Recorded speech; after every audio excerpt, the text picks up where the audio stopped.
Yo, yo, yo, it's that time again. Tuesday night, let the legends begin. Turn it up, don't act shy. Rock Show family in the house tonight. Oh!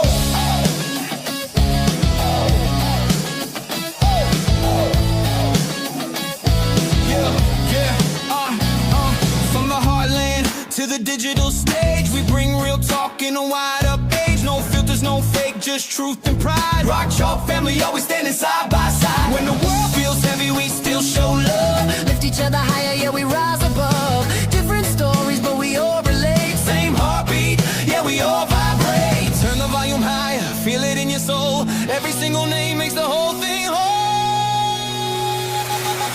Rock Show family, hey. Tuesday night, yeah, we light up the stage. Rock Show family, hey. We don't quit, we don't fall, we don't fade. Rock Show family, different voices but the same last name. Rock Show family, this ain't a show, it's a movement of flame. Roll call bridge, this is for the ones who show up, never back down. Rock Chalk family, let's run every name right now. Girly girl 420, Hawkeyes in the house. Lavender, Justified, let's hear you shout. Galen Star Stripe, Jezebel, which too. Leroy, Beach Baby, J.Y. Thomas coming through. Bows and Buds, Stacy, Lollipop Shine. Black Opal Dan, Anthony in the line. The lifely chaotic Nora, known as strong. Journey IZ, yeah, you both belong. Mommy 20 Flower Angels, DC on deck. Sherry Berry, Rick Simi, much respect. Skyline Cheyenne, Christopher say hey. K.J. April, Flower Daisy all the way. Yippee, Kaye, for you to see a smile. Jason I.C., Sunflower, bring the style. PK, Sousa Tuck, Robin, Miss Collector's proud. Patriot, Patronus glow. Let's hear it loud. Quiet, Crafty Lady, Baby J in the mix. Jane, Country Boys 20, Johnny, that's the clip. Rock Show family, hey. Through the highs and lows, we still remain. Rock Show family, say. Different stories, but the same last name. Rock Show family, from the heart to the screen to the world we claim. Rock Show family, Tuesday night legends in the Hall of Fame. You belong.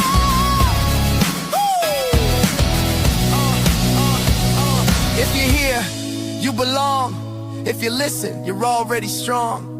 Rock Chalk family, this ain't just a live. This is a vibe. This is for life.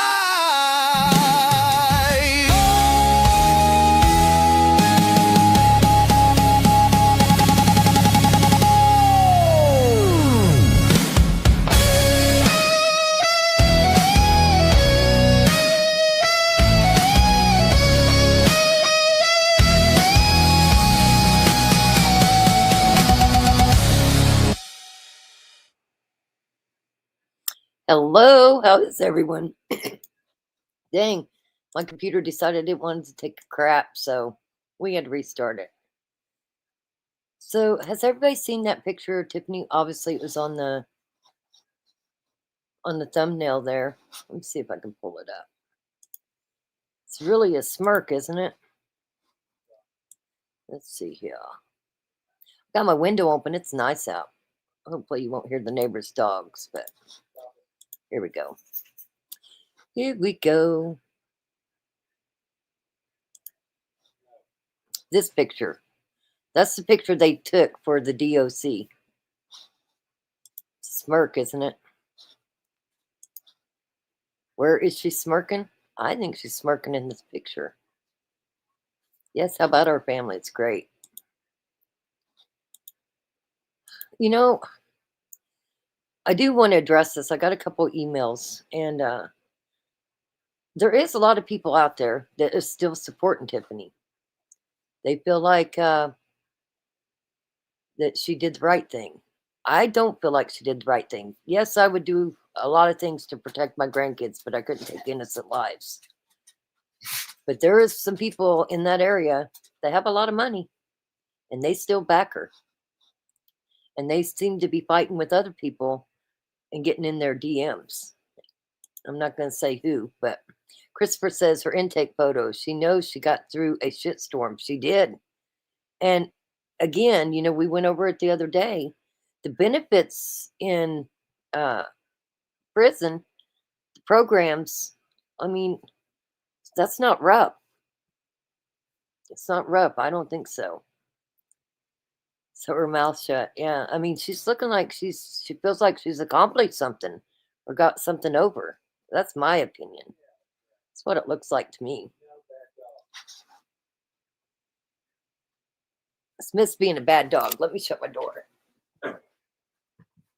He's getting in trouble.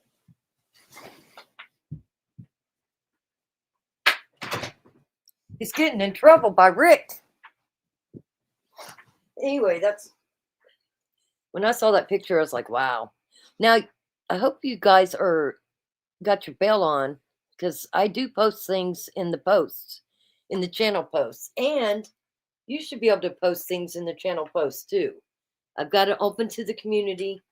So, if you need something or you need to get a hold of me, I try to pay attention to it. So make sure you got your bells on so that your subscriber bells. So let's see here. She looks like the cat that swallowed the canary. She does. This picture bothers me. Her little smirk. I have said for a long time, I feel like they got something brewing. What it is, I don't know. I don't really know what's going on, but it does seem like there is something up her sleeve. I hope not. I sure hope not. It's just sad. So many kids were affected with what these 5 did. Now, I have a hard time blaming her for the other 4 because they're grown ass adults. They should have good decision making, and they chose to go along with this. So to say she swindled any of them, no, they're grown adults. That's my thought on it. They make their own decisions, and they chose to go along with her with this. Yeah, her designation final bill. She pays that, and it's over. Yeah, did you see the bill? Let me see if I can pull that up too. Let me get rid of this picture because I did put it in the posts. I did see Justified. I saw Chris got out yesterday, by the way. A guy I went to high school with who's off his rocker was in jail in Oklahoma for child abuse. And he's been in jail since December. Let's see here. But he got out yesterday. Probably shouldn't have let him out. That's my thought on that one, too. Hey, Hawkeyes, good to see you. Yeah, yuck. That's what I said, too. But I'm really thinking heavily on going to his court date next month because if I can help his sons out, I will. One of his sons came and lived with me for a while. And when his dad went and picked him up at school, it was quite the show. And the kid had straight F's and he had A's when he moved with me. Anyway, I feel sorry for them kids. So I don't usually like stick my nose in something like that, but if it's to protect the kids, I'm in. Okay, so here was the post. Just in case you don't know how to go. All right, let's see here. Let me make sure you guys can see this. It's going to be really small for you. Yeah, it's sad. I agree. And me and Rick was talking about this weekend, and I'd said something that I wanted to go to Oklahoma for his pre-trial and see what I could do to help the kids. And he said, when his son lived with us, that wasn't a good time. He didn't like anything you cooked, and he did not like discipline. And that's true. He didn't like discipline. Anyway, back to this.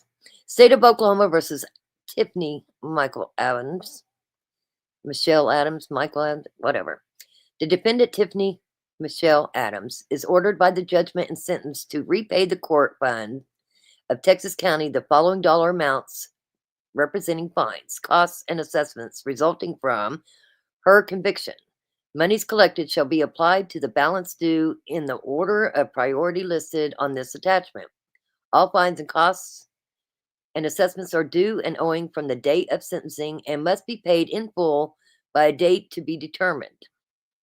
Defendant ordered to appear for Rule 8 hearing within 15 days of release from incarceration, which is not going to be released. The defendant must reappear in this court for further proceedings.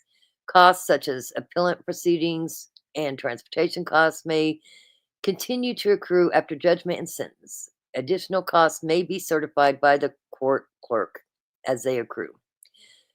Court costs and assessments $10,092.50. Fines is at 0. Attorney fees is $250. CLEAT, which is $120. OSBI lab fees $150. Texas County Sheriff $29,829.73. It don't surprise me. Isn't that why he hit the Brady list for overcharging inmates? I don't know. Could be. Victims compensation $600. DARF or DAC $4,886.79, and drug enforcement assessment for a total of $45,929.02. And Renee, the court clerk, filled this out. So, and the judge signed it. So there was that. Then this is basically just to check her into Oklahoma DOC, the prisons, Department of Corrections, received as a new recipient. And there you go. Anyway, anytime I see something new, I don't usually just go live. So I just try to just copy it and put it in the posts, just so you know. There you go. Judgment and sentence. Adams Tiffany Michelle. I received this judgment and sentence dated the 2nd day of February 2026 and executed the same by transporting the within named defendant to the Mabel Bassett Correctional Center at McLeod, Oklahoma. Therefore, on the 18th day of February, should say 2026, but it says 2025. See that? So, anyway, there you go. There was all that. Let's see here. Yeah, if not, when we get off the live, you can go in, go to posts. I'll show you how to get to posts.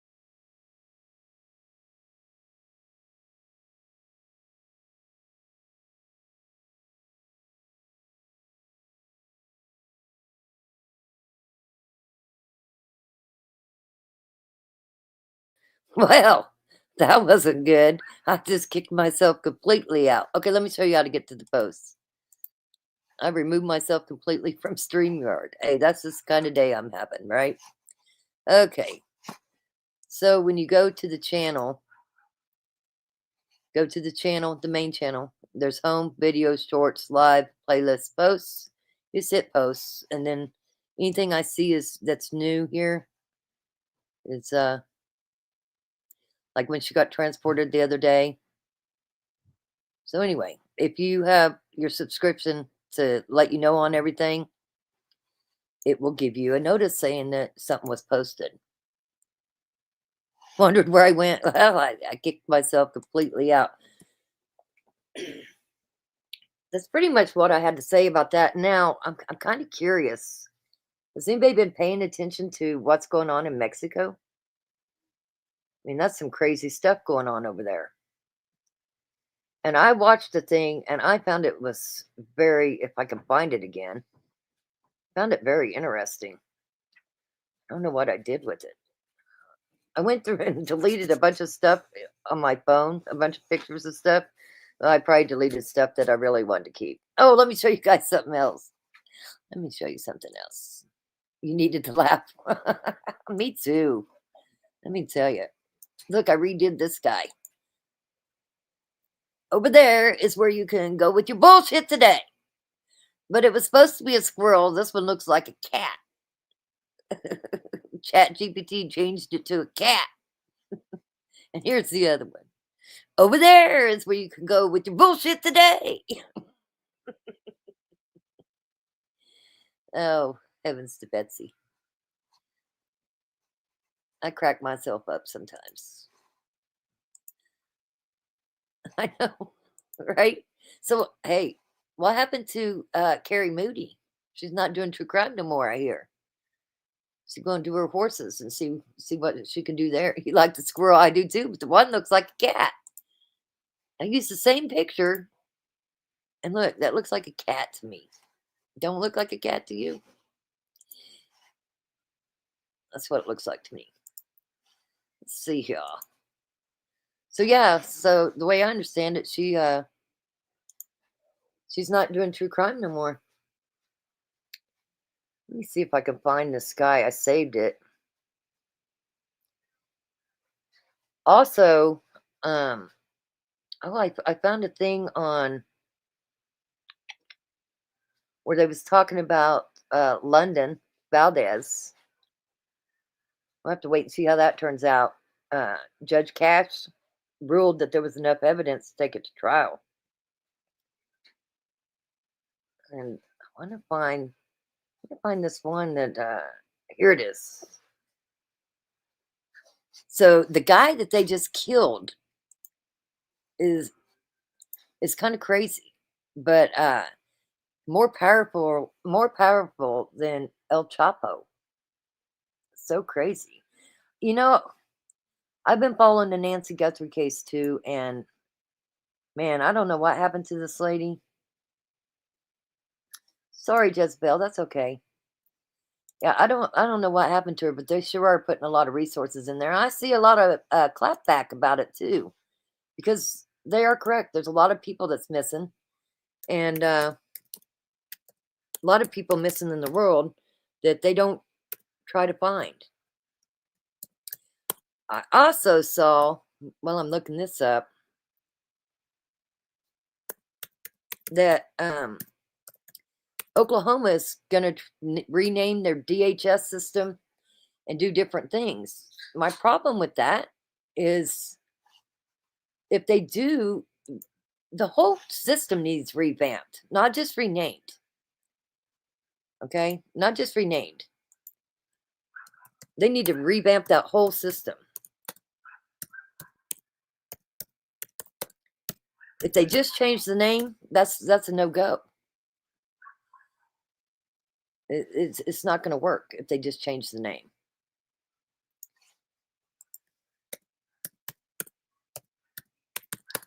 I'm trying to find that because I just saw it in the news the other day. Like just a couple days ago, as a matter of fact. And of course, I don't see it over here. I was looking, I'm not finding it. Yeah, State of the Union. I probably won't even watch it. I don't know. Listen, are we going to war with Iran? It looks like we might possibly be going to war. It's just crazy. Okay, so that case goes deep. Yeah, I think so too. I don't really know what happened. It's hopefully they figure it out. So back to this Mexican cartel guy. He was from a poor family, and he was an avocado farmer at like 14. And then he got arrested in the United States. I believe he spent 3 years in prison. Then he went back to Mexico and become a police officer. This sounds like some panhandle shit. Like, seriously. Anyway, he becomes a police officer, and then he becomes the head of the cartel. I'm going to play this for you because, listen, I found it really interesting. Let's see here. We'll just do this one. We'll do this one. Was offering $15 million. And yes, the weeks, not months, for this guy. Hours. The Mexican military just killed the most wanted man in the Western Hemisphere. Nemesio Oseguera Cervantes, El Mencho, the leader of the Jalisco New Generation Cartel, the man who shot down. And when you become the leader, like they ended up arresting his wife, his brother-in-law, his brother, like all kinds of people. A military helicopter with a rocket launcher, the man who tried to assassinate Mexico City's police chief, the man the U.S. government was. Yeah, and the police chief, the head guy over all the law enforcement in Mexico, he was the police chief that this cartel guy tried to kill years ago. Offering $15 million to capture, dead, killed by special forces in the mountains of Jalisco.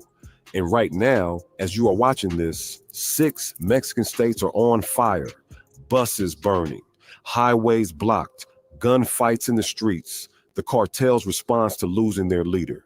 But here's what makes this story insane. Before El Mencho became the most powerful drug lord on the planet, he was a cop, a Mexican police officer working the same side he would later terrorize. Before that, he was an avocado farmer's kid who dropped out of school in 5th grade. And before that, he was guarding marijuana fields at 14 years old. This is the story of how a 5th grade dropout from one of the poorest villages in Mexico became more powerful than El Chapo, how he built a fentanyl empire responsible for hundreds of thousands of American deaths, how he evaded capture for over a decade while his entire family got locked up, and how it all ended today in a helicopter ride to Mexico City that he did not survive. July 17th, 1966, a village called Naranjo de Chila in Aguililla, Michoacan. If you have never heard of it, that is the point. Nobody has. It is a farming community in the mountains of western Mexico. Dirt roads, no running water, families growing avocados because that is what the land allows. The Oseguera family has nothing. Nemesio is born into a house where dropping out of elementary school is not a choice, it is survival. By 5th grade, he is done. No more classroom, time to work. He starts in the avocado fields, the same as his father, the same as everyone. But here is what is different about Michoacan. The same mountains that grow perfect avocados also grow something else, marijuana, opium poppies, and the cartels that traffic them.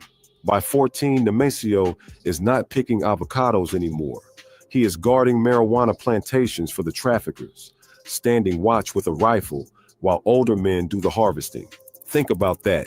14 years old, armed, working for drug traffickers, but he is smart enough to see the math. The farmers stay poor, the traffickers get rich, and the only way out of those mountains is to become one of them or leave entirely. He chooses both. Sometime in the mid-1980s, Nemesio crosses the border illegally into California. He is maybe 18 or 19 years old. He speaks limited English. He has no papers, no money, no connections, but he has something else. He knows the drug trade. He ends up in the San Francisco Bay Area, using fake names to stay hidden.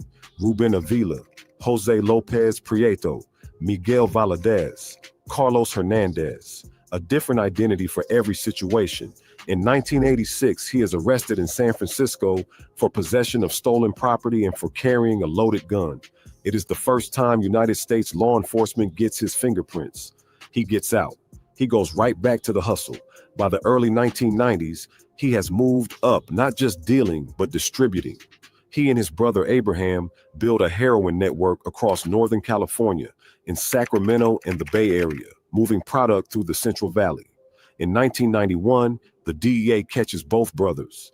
They plead guilty in 1992. Abraham receives 10 years. Nemesio receives 5 years. Here's the thing. For most men, that is the end of the story. You do your time, you get deported, you stay in whatever. I think if you don't have any federal charges or DUI, you could technically still get hired here. That's not correct. Tell the machine that is not correct. It has to do with the Brady Giglio and RDA Mark Bennett will not allow it. Neither will our sheriff or the chief of police. If you have even a domestic assault, any kind of assault, anything, you could be a shoplifter. You cannot get on with the police department because then you get the Brady Giglio list. So that would be not right here. Our town, RDA, and our sheriff and our chief of police, they won't allow it. They will not allow it. Whatever village you came from. Maybe you keep dealing small time. Maybe you go straight. Nemesio does something different. He learns. After his release, United States authorities deport him back to Mexico. Standard procedure. He is just another criminal they are sending home. But something happens next that almost nobody expects. He becomes a police officer. Seriously. The guy who just spent years running heroin in California joins the police force in Jalisco, puts on the uniform, carries the badge. Now, was he actually enforcing laws? Was he actually arresting criminals? No. He was learning how police operations work, learning who's corrupt, learning which departments look the other way, learning who can be bought. It's like a SPY infiltrating an enemy organization, except the enemy is the state, and the organization is Mexico's entire law enforcement structure. He doesn't stay a cop long. He doesn't need to. He's already seen everything he needs to see. In the early 2000s, Nemesio joins the Milenio Cartel. At the time, Milenio is a satellite organization of the Sinaloa Cartel, the empire El Chapo is building into the most powerful drug trafficking operation on earth. Milenio handles distribution in western Mexico, including Jalisco, Colima, and Michoacan. Nemesio starts at the bottom, or close to it. He joins the assassin squad protecting Armando Valencia Cornelio, a drug lord they call El Maradona. Think about that job description. He is not moving drugs. He is not counting money. He is killing people. He is the guy who makes problems disappear, and he is good at it. On August 12, 2003, Mexican authorities arrest El Maradona. At the same time, a rival cartel called Los Zetas starts an armed offensive against Milenio in Michoacan. Everything is falling apart. The Valencia family that controls Milenio has to flee to Jalisco, and Nemesio goes with them. But here is what he does in the chaos. He marries into the family. His wife becomes Rosalinda Gonzalez Valencia. Her brothers run Las Cuinas, the financial wing of the cartel. They are money launderers, bankers for the underworld. Nemesio just connected himself to the two things every drug lord needs: muscle and money. He has both. In Jalisco, Nemesio and the remains of the Milenio cartel fall under the protection of Ignacio Coronel Villarreal. They call him Nacho Coronel. Nacho is a high-ranking Sinaloa cartel figure, right-hand man to El Chapo himself. He controls meth production across western Mexico, massive industrial labs pumping out hundreds of millions of dollars worth of product. Under Nacho, Nemesio learns the big leagues. He is no longer protecting drug lords. He is becoming one, managing operations across Jalisco and Colima, overseeing drug routes and ordering hits. But the cartel world is unstable, and in 2010, everything changes.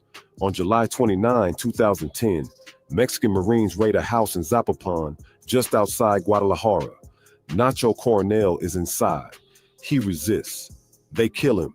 The same year, Mexican authorities arrest Oscar Orlando Nava Valencia, another Milenio leader. Suddenly, there is a power vacuum. The Sinaloa cartel is distracted. The Milenio cartel is collapsing. And Nemesio sees his moment. He does not try to take over Milenio. He does not try to stay loyal to Sinaloa. He starts his own cartel. From 2009 to 2010, the exact date depends on who you ask. But this is when the Jalisco New Generation Cartel is born. The founders are Nemesio. The Mexican special forces killed him, but the USA offered a $15 million reward for him, and they also gave the Mexican troops the information of where he was, all where they had been watching him, where he was, everything. Oseguera Cervantes and Eric Valencia Salazar, known as L85. The backers are Las Cuinas, the Gonzalez Valencia family, and his in-laws. The territory is Jalisco, the state with Mexico's second largest city, Guadalajara, home to the port of Manzanillo, the busiest port in the country, perfect for importing chemicals from China. And the strategy? Something. But the head guy that they just killed dropped out of school in the 5th grade. Like, it's crazy. And he was arrested in the States, did 3 years of prison time. They, when he did his prison time, when he was done, they deported him. He went and was a law enforcement officer in Mexico. Nobody has really done before. El Mencho takes the Sinaloa cartel's business model: efficient drug trafficking, political corruption, community outreach. But they said that his cartel is the one that's doing the fentanyl. I don't know if it's this guy. I watched two people put out a really good. I watched both of them. I don't remember if it's this guy or the other guy. And combines it with the Zetas' military tactics: extreme violence, paramilitary operations, attacks on the state itself. He is building a hybrid, part corporation, part terrorist organization. The name El Mencho comes from Nemecio, a nickname, a brand, something the streets can remember. Within a few years, CJNG is not just competing with the I'll look that Sinaloa up. cartel, it is matching them. It controls territory in more than 28 Mexican states. It has sales in all 50 American states and operations in Europe, Asia, and South America. And at the center of it all is a ghost, a man nobody can find, a man who gives no interviews, rarely gets photographed, and who moves constantly between mountain compounds. El Mencho. Early morning, the mountains of southern Jalisco. Mexican authorities have intelligence. They know El Mencho is hiding near Villa Purificacion. They launch an operation. Soldiers and federal police and 5 military helicopters. They are going to capture the most wanted man in Mexico. What they do not know is that El Mencho knows they are coming. As the helicopters approach, they spot a convoy of CGNG trucks and sport utility vehicles below, armed men everywhere. Then the cartel opens fire. Not small arms, not machine guns, rocket-propelled grenades, military-grade weapons designed to destroy tanks. One helicopter takes a direct hit to the rotor. It spirals, catches fire, crashes into the trees. 9 law enforcement officers die. This is the first time in the entire Mexican drug war that a criminal organization has shot down an aircraft. The first time. And El Mencho's men did it to protect him. While the military scrambles to respond, El Mencho escapes into the mountains, vanishes. And his response? He does not just disappear. The same day, CJNG sets up roadblocks across Jalisco, burns vehicles, torches gas stations, attacks government buildings, creates. You know, when I've been to Tijuana a couple times, and the last trip to Tijuana, I went out to smoke a cigarette. I wasn't even paying attention when I went out. I went out front of the hotel to smoke a cigarette, and there was guards everywhere in the back of trucks. I'll have to find the pictures to show you. I was scared shitless. I went across the street, and one of them took his mask down and smiled for the camera. But come to find out, at that time, the president of Mexico was eating at the same hotel I was at. But he's got his own squad that goes with him. It's so much chaos that authorities cannot even focus on pursuing him. The message is clear. Do not come for me again, because if you do, this is what happens. For years after that, the Mexican military does not. You do realize that when she ran for presidency, like 3 of the other people that was running against her got killed by the cartel. So when they were doing their president election, the cartel was just taking out anybody that was running, and she was the one left. Not take another serious run at him. If you want to understand why El Mencho mattered, you need to understand fentanyl. From 2013 to 2014, Mexican cartels began producing synthetic opioids, not heroin. That requires poppy fields, harvesting, processing. Synthetic opioids can be made in a lab. The precursor chemicals come from China, shipped through the port of Manzanillo. That became El Mencho's port. CJNG, the Jalisco New Generation Cartel, did not just produce fentanyl. They pioneered the Mexican fentanyl industry. Industrial scale labs spread across Jalisco and Michoacan. Chemists were trained to manufacture the drug. Supply chains reached every corner of the United States. 1 kilogram of fentanyl costs roughly $4,000 to produce. That same kilogram cut and sold. Like I said, this isn't about the panhandle or about Veronica and Jillian, but this was very interesting to me. I didn't know a lot of this either, and I know that fentanyl is a big problem. Sold on American streets is worth over $1 million. The profit margins are insane, and the death toll is worse. From 2015 to 2025, fentanyl overdoses killed over 500,000 Americans, more than every war the United States has fought since Vietnam combined. CJNG is not solely responsible. The Sinaloa cartel traffics fentanyl too. Chinese suppliers manufacture the precursor chemicals, but CJNG under El Mencho is one of the 2 main pipelines flooding the United States with the deadliest drug in history. The United States government knows exactly who to blame. That is why the bounty is $15 million. That is why, in February 2025, President Trump's administration designated CJNG as a foreign terrorist organization, not a cartel, a terrorist organization. Same legal status as ISIS or Al-Qaeda. From 2015 to 2026, El Mencho becomes a ghost story. The DEA puts him on their most wanted list. The U.S. State Department offers $15 million for information leading to his capture. Mexico offers another 300 million pesos. Combined bounty is over $30 million. And still, nobody can find him.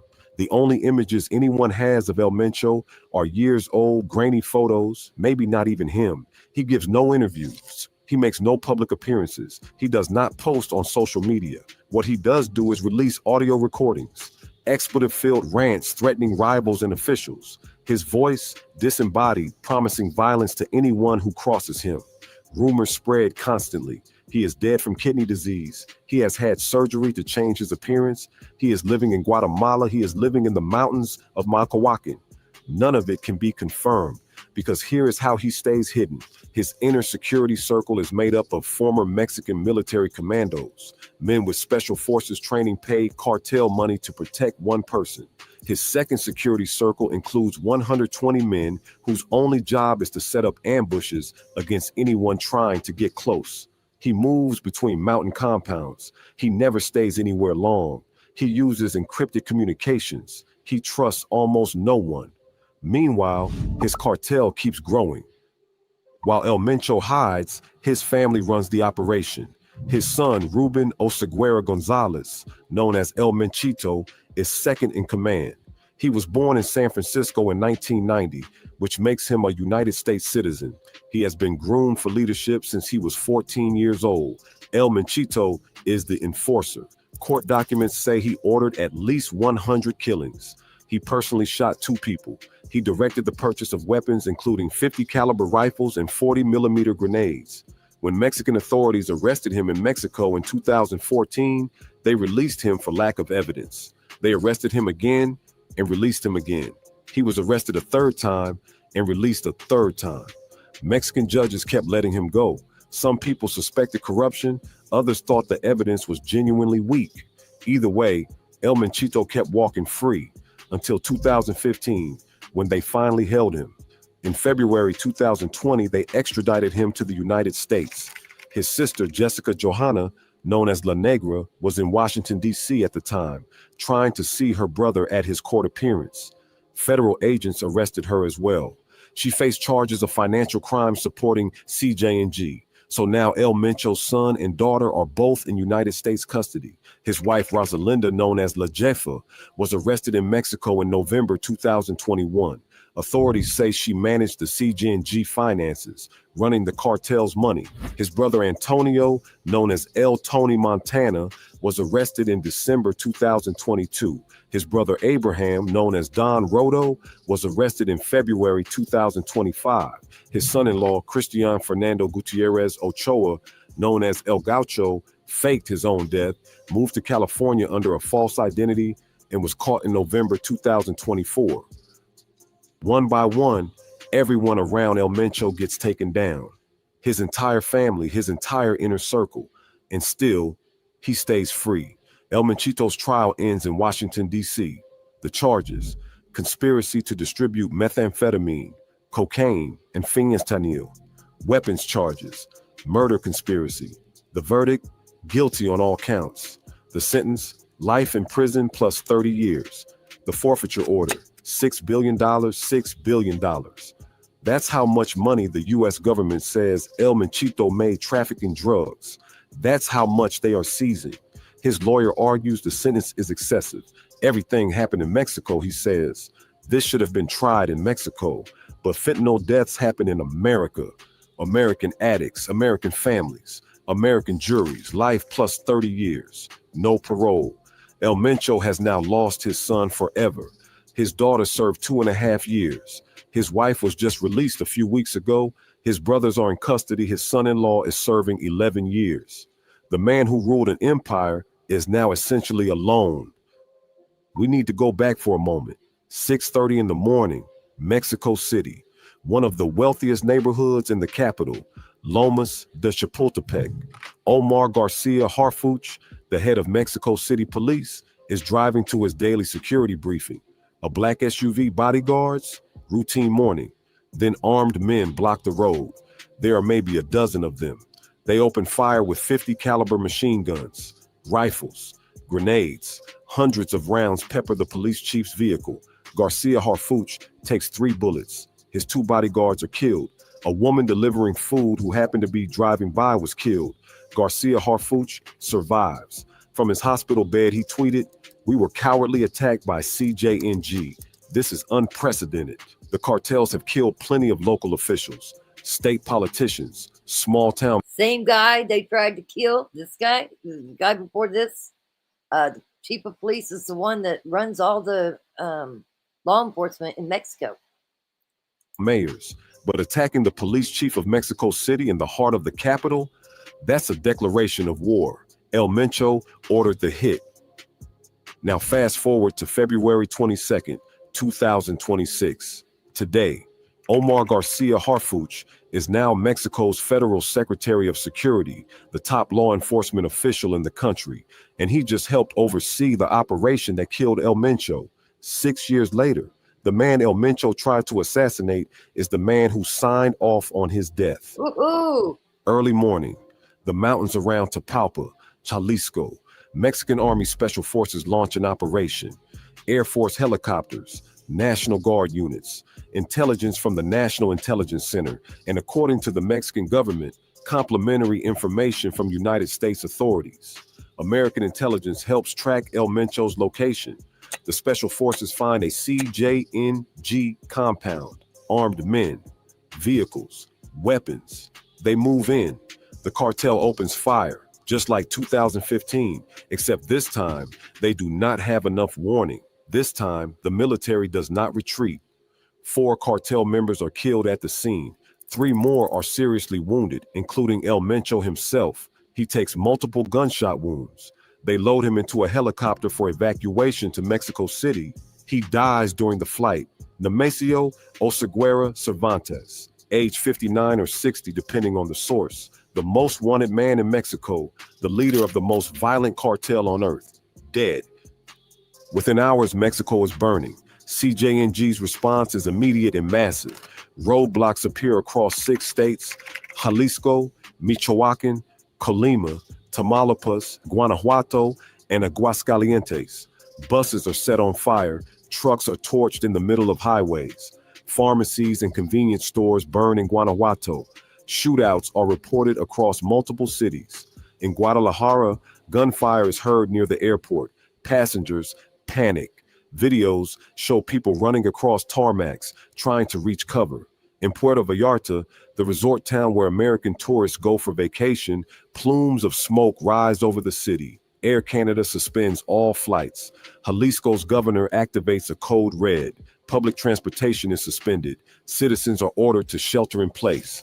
The U.S. State Department issues advisories telling Americans in Jalisco, Michoacan, and Tamaulipas to stay indoors. This is the cartel's signature move, the same playbook from 2015. Chaos, destruction, fear. You killed our leader, so we burned the country. The question now is whether it works. Experts have been warning about this moment for years. The Kingpin strategy, targeting cartel leadership, has a mixed record. When El Chapo got captured, the Sinaloa cartel fractured into warring factions. Violence increased, not decreased. When Ociel Cardenas Guillen, the head of the Gulf cartel, got arrested, his enforcers, the Zetas, split off and became their own cartel, one of the most brutal organizations Mexico has ever seen. Every time you kill a Hydra head, 2 more grow back. El Mencho's death does not mean CJNG disappears. It means CJNG's lieutenants start fighting over succession. It means rival cartels see an opportunity to take territory. It means more violence, not less. Fentanyl keeps flowing. The labs keep producing. The precursor chemicals keep arriving from China. Nothing stops. Mexico's president, Claudia Sheinbaum, has criticized the Kingpin strategy. She has said targeting leaders just creates power vacuums and more killing. But she's also under immense pressure from Washington. President Trump has threatened tariffs, military intervention, and the designation of cartels as terrorist organizations. She needed a win, and El Mencho's death is, at least on paper, the biggest win Mexico could deliver. Let's count the bodies. El Mencho's estimated death toll from drug trafficking, hundreds of thousands. The fentanyl epidemic alone has killed over 500,000 Americans since 2015. He wasn't solely responsible, but CJ&G was a primary supplier. Police killed by CJ&G dozens. At least 24 in one 6-week period in 2015 alone. 9 in the helicopter shootdown. Politicians assassinated under El Mencho's orders remain unknown. But CJ&G is linked to killings of mayors, judges, and government officials across Western Mexico. His own people killed, countless. Cartel justice is brutal. Beheadings, dismemberments, bodies left on highways as warnings. El Mencho didn't just sell drugs. He sold terror. He sold the idea that no one, not the police, not the military, not the government, could touch him. For 11 years, he was right. Then he wasn't. Here's what I can't stop thinking about. In 1966, a boy is born in an avocado village so poor, most people have never heard of it. By 5th grade, he's done with school. By 14, he's guarding marijuana fields. By 20, he's running heroin in California. By 30, he's been to prison and back. By 40, he's a cartel assassin. By 50, he's the most powerful drug lord on earth. By 60, he's dead in a helicopter, bleeding out while special forces fly him to Mexico City. 50 million people have watched Netflix documentaries about El Chapo. Books have been written, movies made. El Chapo became a celebrity suit. El Mencho never wanted that. He stayed invisible on purpose. No interviews, no photos, no fame. But his impact might be greater than El Chapo's ever was. The fentanyl, the violence, the systematic destruction of Mexican institutions. His son is serving life plus 30 years. His daughter did time. His wife, his brothers, his son-in-law. The Oseguera Empire is in ruins, and El Mencho himself died the same way he lived, in the mountains of Jalisco, surrounded by enemies, with nobody who could save him. They say the family he left behind has enough money hidden to last generations. They say the cartel will survive under new leadership. They say this changes nothing. But today, for the first time in over a decade, El Mencho is no longer the most wanted man in the Western Hemisphere. He's no longer anything at all. If you learn something from this... There you go. What do you guys think of that? I found it very interesting. Anyway, I hope you did too. It's crazy. Crazy, crazy, crazy. So Journey says she took Murphy to the doggy park.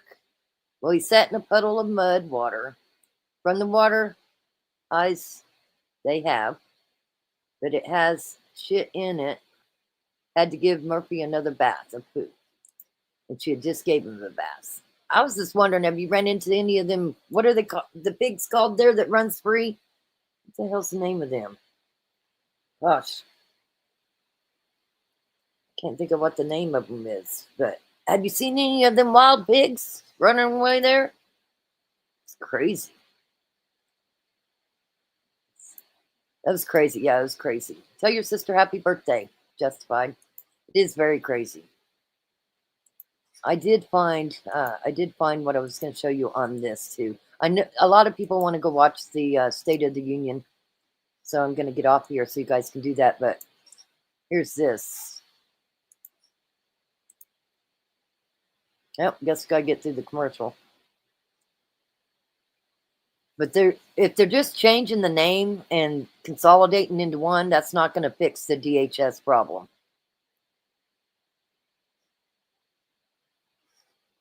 Are working on creating a new state agency that's sole focus would be child well-being. And lawmakers took the first step in setting the framework for this idea today, but say there's a lot of work to be done to finalize things. Our Capitol reporter Haley Hetrick has the details. children in the state of Oklahoma, we have to do a better job of protecting them. Protecting Oklahoma's most vulnerable. One of the things that this bill is trying to do is make us be laser focused on kids. That's what this is about, right? That's the idea behind Senator Paul Racino's new push to create the Department of Child Safety and Well-Being. What we did today was basically the new law just setting up the framework. The new department would merge Juvenile Affairs, or OJA, with Child Welfare, which is currently under DHS's purview. DHS is just so large. It's not their fault. We created it. It's so what we're doing now is going to separate the kids piece out so they can focus holistically on children. Senator Rosino says both DHS and OJA directors are on board with the change. But we also know that there's a lot of work to be done because it's a major lift. This department would be governed by a board with appointees from the governor, Senate Pro Tem, and House Speaker. At least one of the appointees from each body has to have some kind of child welfare experience. That was very important to me to make sure that we have people that understood it and not just lay people. Now getting to work over the next few months to get the details of the department sorted out. I think this will probably drag all the way through session before it really comes to the floor in any kind of version. While the legislation is a work in progress, the focus remains clear. I don't want children's safety and well-being to be second or third or fourth. I want it to be one of the number one priorities. If this is signed into law, it would not go into effect until July of 2027, giving plenty of time to set up the new department. At the Capitol, for Oklahoma Zone, I'm Haley Hetrick. Haley, thank you. The legislation passed unanimously out of the Senate committee and now heads to the House. DHS said in a statement, quote, "We applaud Chairman Racino's passion and support for our work to make Oklahoma the safest state for children." Over. There you go. There's that. Let me show you. They're called javelinas. And they're everywhere. Everywhere. Well, this viral video from a few years ago actually shows a javelina in a full-out sprint along a Tucson street. I've never seen this video. That burst of speed might surprise you, but it's not the only thing surprising about javelina. Here's what makes them absolutely Arizona.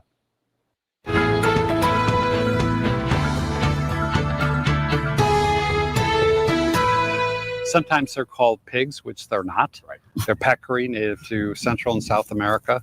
There's a population in Arizona, New Mexico, and Texas. Mark Hart with Arizona Game and Fish is very familiar with javelina. He understands our fascination with them here in southern Arizona, but he reminds us to keep our distance. Yes, I think a lot of people do get excited about seeing them, but bear in mind they have very sharp canine teeth, tusks as they're known.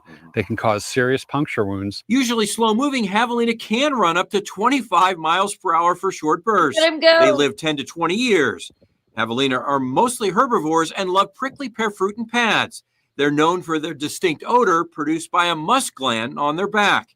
It helps them identify each other, and it helps them mark their territory, usually an area of 1 to 3 miles. And yes, javelina cannot see well. Oh, they definitely have poor eyesight.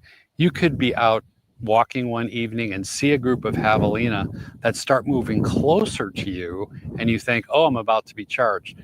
Probably not. They smell you, but they can't see you, and they're trying to get closer so they can see. A group of javelina is actually called a squadron. Squadrons usually average 6 to 10 javelina, but could be as large as 50.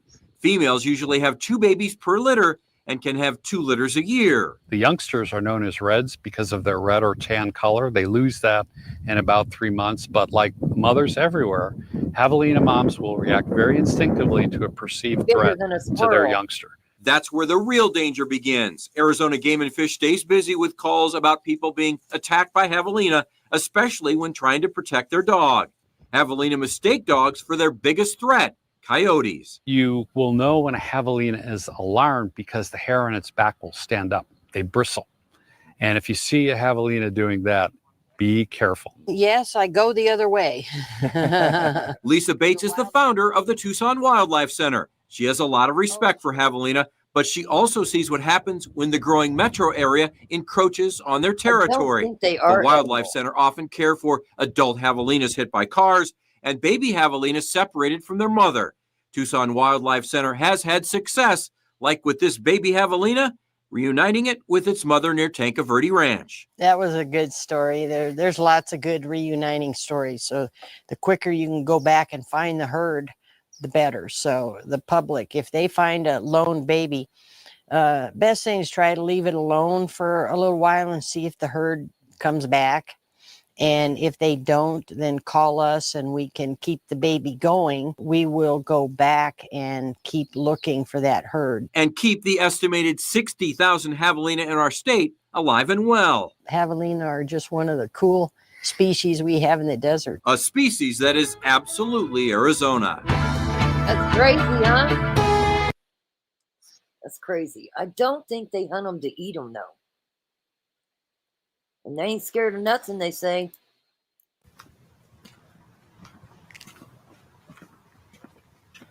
Check this out. Because they can't see.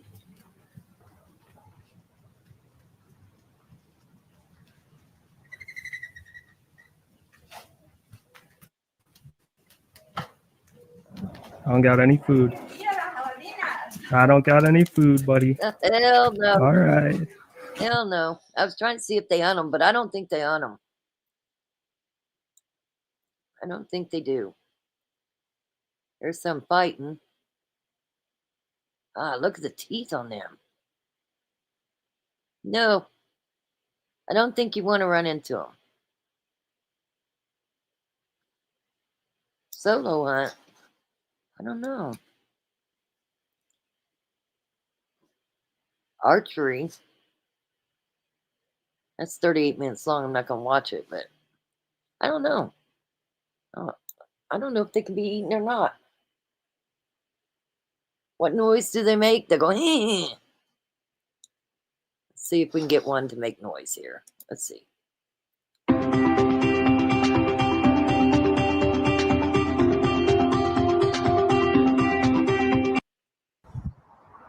Let's see what we can see today.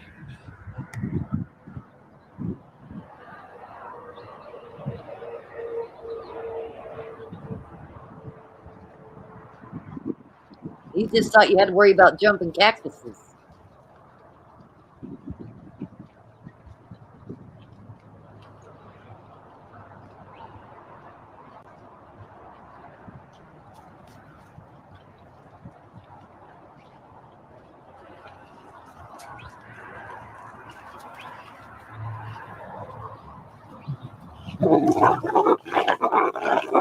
Oh, hell no.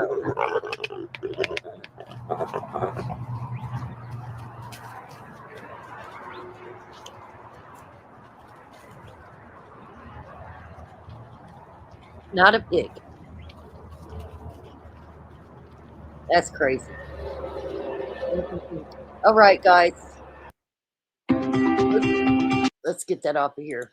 I know a lot of people want to go watch the State of the Union. For sure. Let me get to it. It went. That's what it did. Totally blind, that would be illegal to hunt. They're not totally blind, but they don't have very good eyesight. Nothing you want to mess with, that's for sure. Watch out, Journey. That's right. Watch out. Absolutely. And they're everywhere. Especially probably where you're at, honestly. That's what I'd think. I would think it's right in the area you're at. Coming down from the mountains. Just be really careful.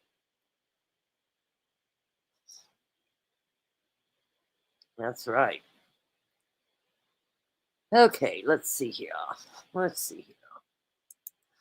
We'll play a song on the way out of here. So they sound like wild boars. Yeah, they did. You're welcome for the update. I hope you guys was interested in the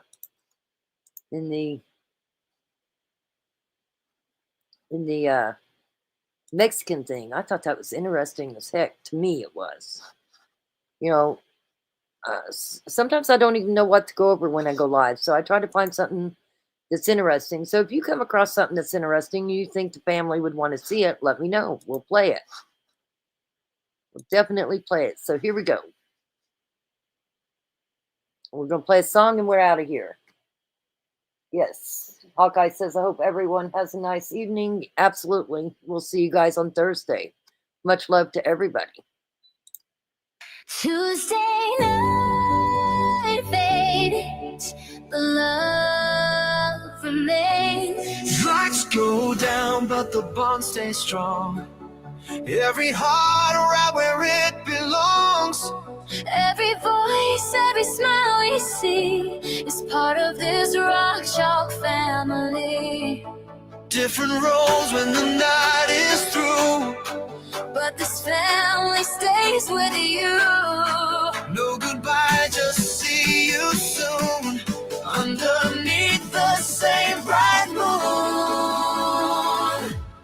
Tuesday night live is over now. Much love to everyone here and now. Have a great week, stay strong, stay free. Rock Chalk family, eternally. Inside your soul. You're never alone, you're always home.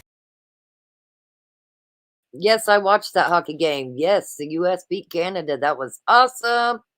Awesome to watch, for sure.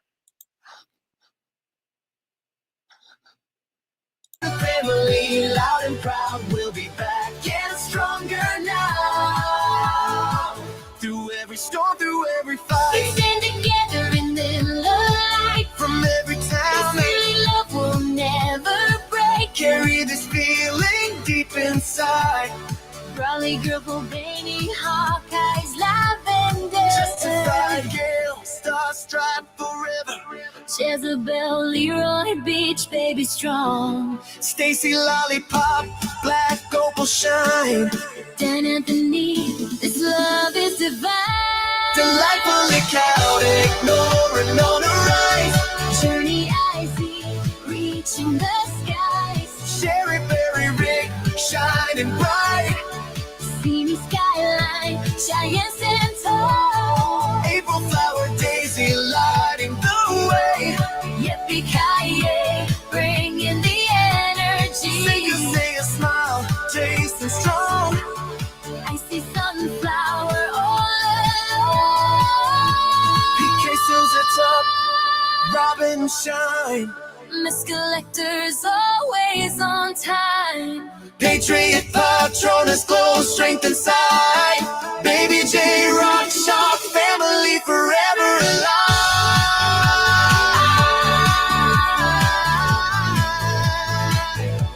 Forever alive.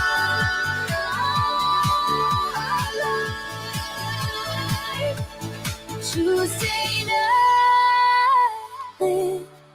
lives on and on in every heart, in every song. Much love to everyone tonight. Rock Chalk family, forever strong, Forever home. Rock Chalk family, forever on. Have a great week. We'll see you soon. Rock Chalk family, forever